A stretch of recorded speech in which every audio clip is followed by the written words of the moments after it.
Alright, let's go back to this problem from yesterday, and I want to kind of spell it out a little more clearly because the example in the book was a little bit confusing to follow. So if you have a ball that is launched at 4.5 meters per second at 66 degrees above the horizontal. So if we just draw an XY coordinate, so we are originally launching at 4.5 meters per second, and our angle is 66 degrees. If we want to know the maximum height, well, we need to know this velocity in this y direction. If we know this velocity traveling in the y direction, that will help us determine the maximum height. So to figure out the velocity in the y direction, we can use velocity initial in the y direction. Remember, the circle means not, or initial, equals v naught sine theta. We are told initially we're at 4.5 meters per second times the sine of 66 degrees. Looking in the calculator, and we get 4.1 meters per second. So this is our velocity in our y direction. So if we want to determine the maximum height, we need to use our equation for the vertical height, where we have y equals y naught plus v naught yt plus minus 1/2 gt squared.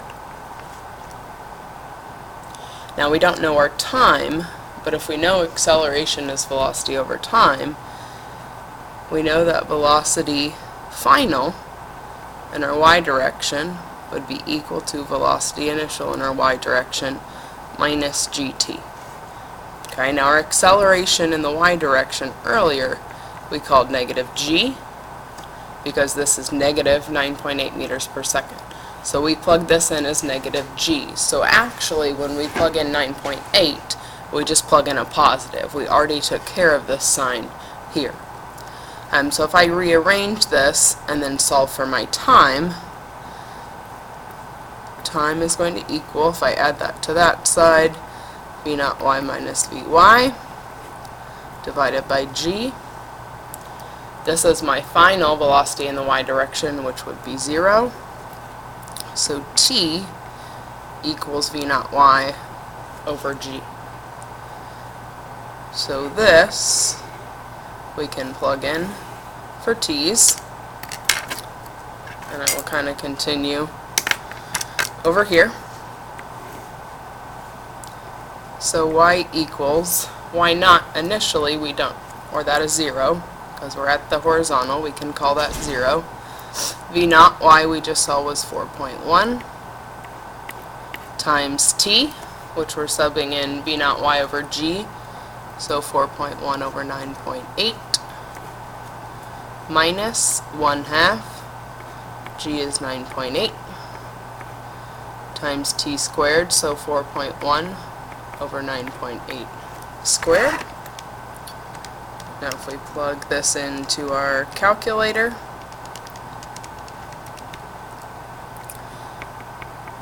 715 repeating, but I'll just leave that for now.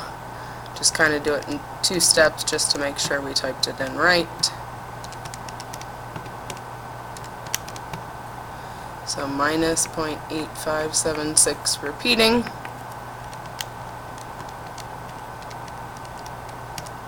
So if we subtract, then we can figure out our maximum height is 0.85. Actually, mine would round up to 0.86 meters, the way I plugged all the numbers. So 0.86 meters, that would be the maximum height. Now to determine our flight time, if we go back to this equation and we can solve for t, well, initially we know this is 0. When the ball lands, that's also 0. So we will have 0 equals 0 plus v naught yt minus 1/2 gt squared.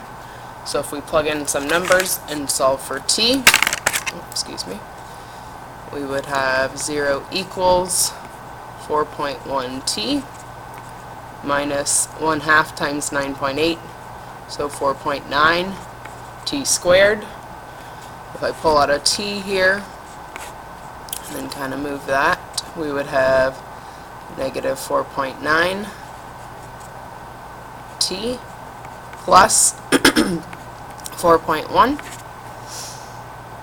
So now we can set up two equations, or we know t equals 0, but we want an actual time, so set negative 4.9t plus 4.1 equal to 0. Or excuse me, yes, that's 4.1. So negative 4.9t equals negative 4.1.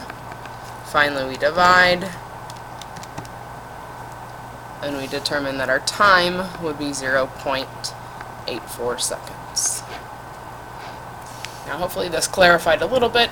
I know yesterday got confusing, I think because I misspoke about the negative with the 9.8. So if you have any other questions, just let me know. Thanks.